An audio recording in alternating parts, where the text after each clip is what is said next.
No início do século XX, um dos empresários mais bem-sucedidos dos Estados Unidos, Andrew Carnegie, decidiu que queria saber quais eram as características comuns entre todos os grandes homens de sucesso de sua época. E para essa empreitada, contratou o jovem Napoleon Hill. Durante 20 anos, Hill pesquisou sobre as milhares de pessoas mais ricas, influentes e poderosas do mundo, para poder descobrir o que tinham em comum.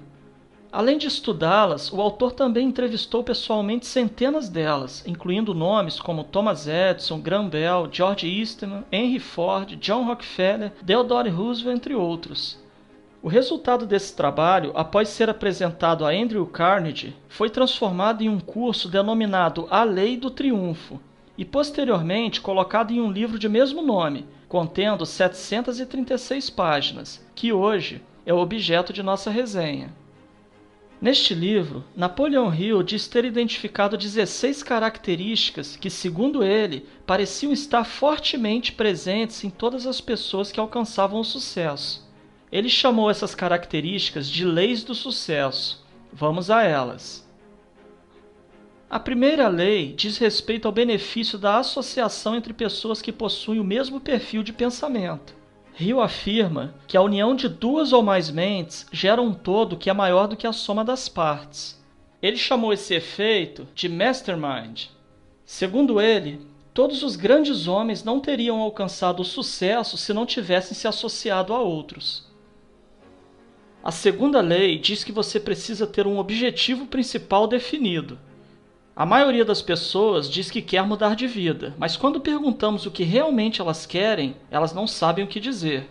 Se você não sabe para onde quer ir, fica difícil saber se está no caminho certo.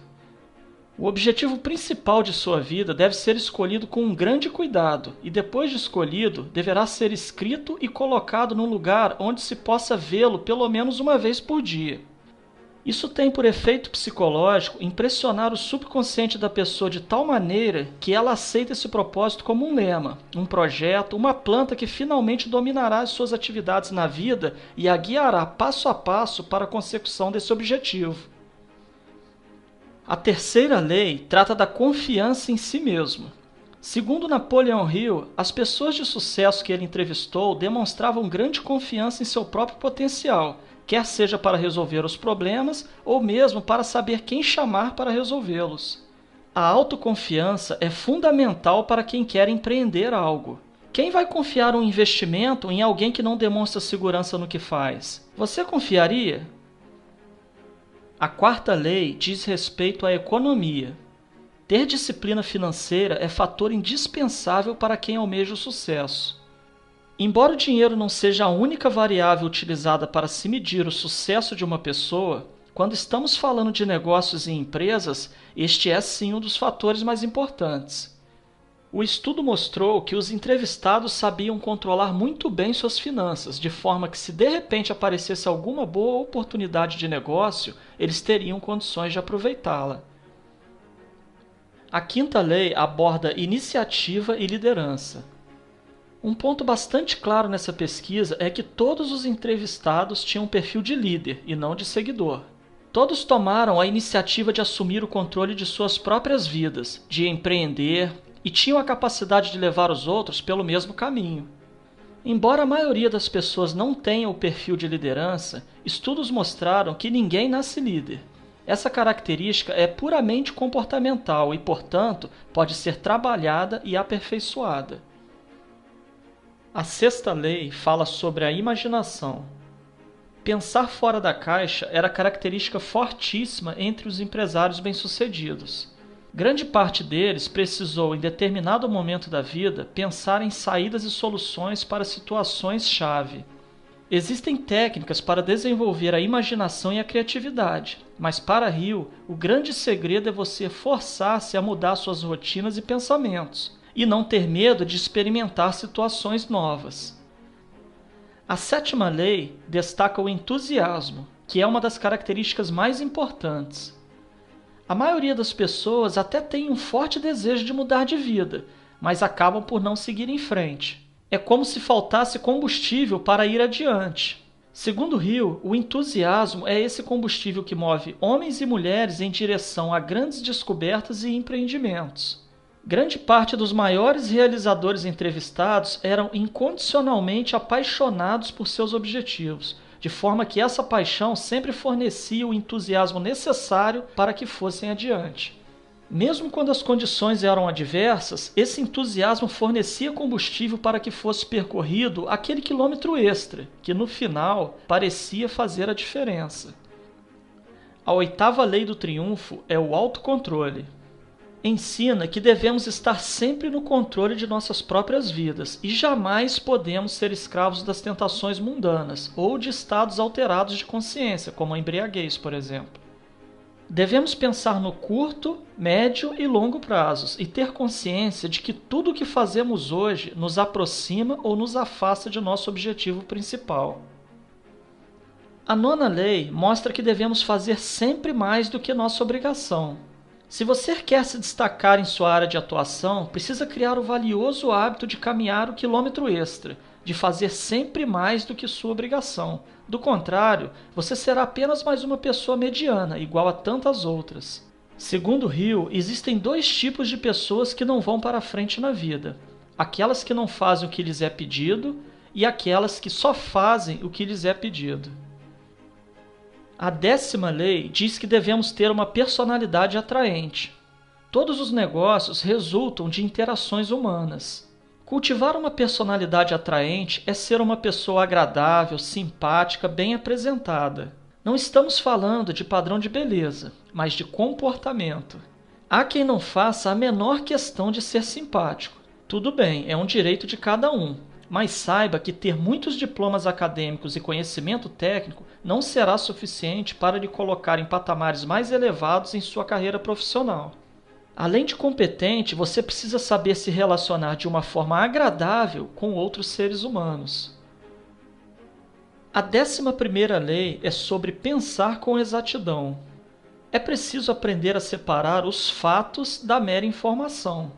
Hoje em dia, é comum encontrarmos nas redes sociais toneladas de informações tendenciosas e sem nenhuma veracidade comprovada, que visam exclusivamente deturpar suas conclusões e manipular suas decisões. O objetivo desta lei é alertar para a utilização de mecanismos que lhe permitam trabalhar com fatos comprovadamente verdadeiros, que possuam importância real, que realmente sejam úteis de alguma forma para a sua vida. A 12ª lei fala sobre concentração. Aqui está um ponto que parece muito mais difícil de se atingir hoje do que na época em que a pesquisa foi realizada. A grande dificuldade de nossa época, de fato, é ter foco. Somos bombardeados por informações provenientes das novas tecnologias e seus processos multitarefas.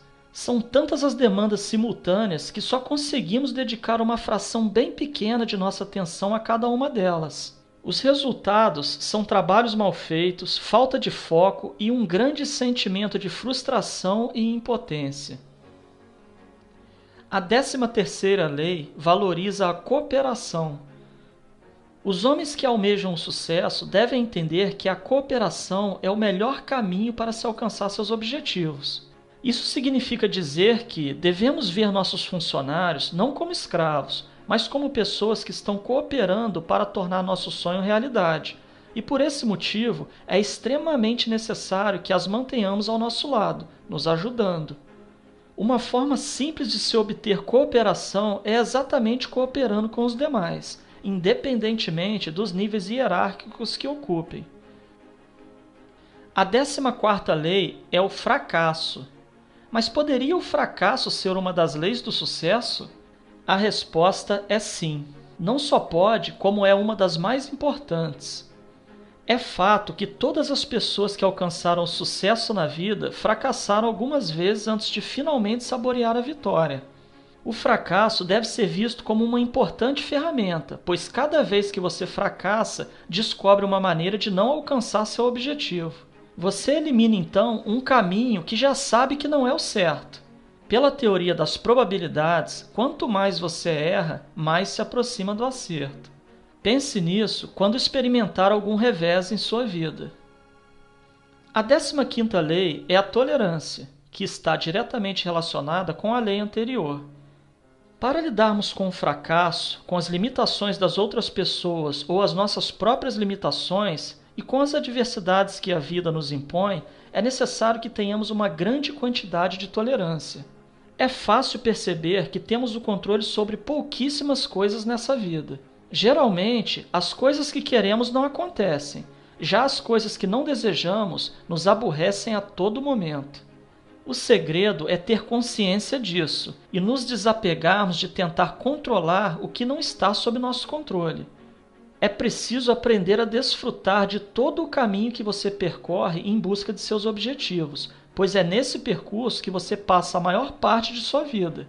Se você condicionar sua felicidade somente à plena realização de seus objetivos, estará condenado a uma vida medíocre e infeliz.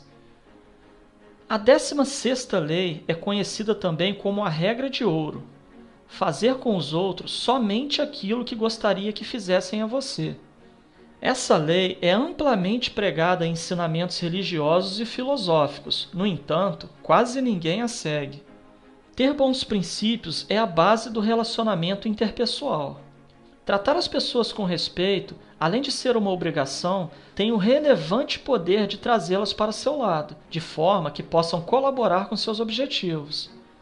Não subestime a capacidade do outro, não julgue, jamais tente estabelecer diferenças onde não há, utilizando como justificativa a cor da pele, sexo ou posição social. Você não gostaria de ver um filho ou um amigo sendo desmerecido por não ter, por exemplo, um nível cultural X ou Y. Se você não quer para você e para os seus, então não faça com os outros. Essas foram, portanto, as 16 características mais importantes e que foram identificadas por Napoleão Hill nas pessoas de sucesso estudadas e entrevistadas por ele. Mas, antes de qualquer coisa, é importante que saibamos que não existe atalho para o sucesso. Colocar em prática os ensinamentos deste livro não é tarefa fácil. Muitas pessoas preferirão tentar a sorte em uma loteria, aguardar a ajuda do governo, se apossar de propriedade alheia, desviar dinheiro público, ou mesmo ficar sentado no sofá aguardando que a prosperidade e o sucesso batam a porta. A opção é de cada um. O caminho a percorrer é sim longo e árido, mas o sucesso é recompensador. Tenha coragem, comece imediatamente, não há tempo a perder. A vida é única e a cada dia se aproxima do fim. Lembre-se, toda grande caminhada começa com um simples passo.